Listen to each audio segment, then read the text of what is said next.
Magandang umaga mga ka-happy hour. Narito ang mga balita para sa MBC TV Network News Update 9 AM edition. Senado, stable ngunit kailangan ayusin ang direksyon. Yan ang MBC TV Network News ni Rovic Manuel. Stable ngunit kailangang ayusin ang direksyon. Ito ang mariing sinabi ni Senator Alan Peter Cayetano sa eksklusibong panayam ng DZRH dito, kaugnay ng isyu pa rin ng korupsyon sa Pilipinas. Aniya, bagaman buo ang minority at majority sa Senado, tila nawawala naman umano ang malinaw nitong direksyon upang sagutin ang mga problemang kinakaharap ng bansa. In a sense, stable naman yung Senate kasi buo naman sinong majority-minority. But really, ang nawawala ngayon is vision. So lahat nag-agree tayo sa problema. Nag-agree tayo ikulong ang korap. Pati yung proseso ngayon magulo. Kaya nga tama po yung sinabi ng INC, pati po ng Catholic bishops na transparency, etc. But even if there's a transparency, I'll go a step further. Malinaw na pinagkaisahan na proseso na fair sa lahat.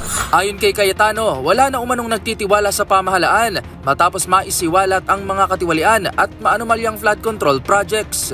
Dahil dito, matatandaan na iminungkahin ni Cayetano kamakailan sa isa nitong Facebook post ang panukalang snap election kung saan magbibitiw sa pwesto ang lahat ng opisyal mula sa Pangulo hanggang sa mga kongresista. Aniya, national reset ang kinakailangan upang maibalik ang tiwala ng publiko sa gobyerno dahil batid nito ang galit ng mga Pilipino sa kaliwat ka ng isyu ng katiwalian.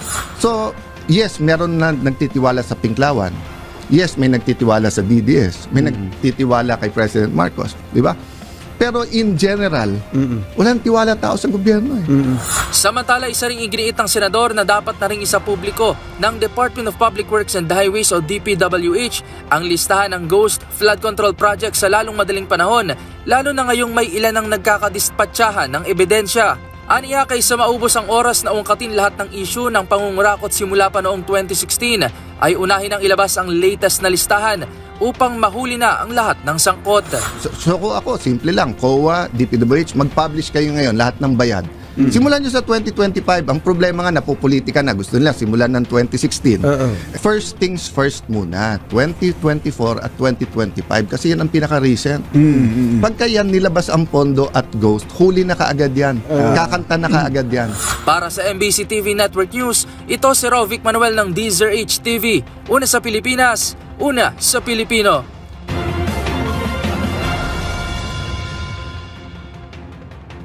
Samantala, Romualdez, handang humarap sa investigasyon ng ICI. Tiniyak ni Leyte 1st District Representative Ferdinand Martin Romualdez na ito ay haharap sa investigasyon ng Independent Commission for Infrastructure. Sinabi ng kampo ni Todd na natanggap na ng dating House Speaker ang imbitasyon mula sa ICI. Dagdag pa ni Todd na ang pagharap sa investigasyon ay tsansa para maipaliwanag ang panig nito sa pagkakasangkot niya sa maanumalyang flood control projects. Itinanggi rin ng kampo ng dating House Speaker ang lumabas na balita na ito ay nagtatago na sa ibang bansa. At yan ang mga balita para sa MBC TV Network News Update 9 AM edition. Abangan ang mga susunod na balitaan mamaya para sa 10 AM edition.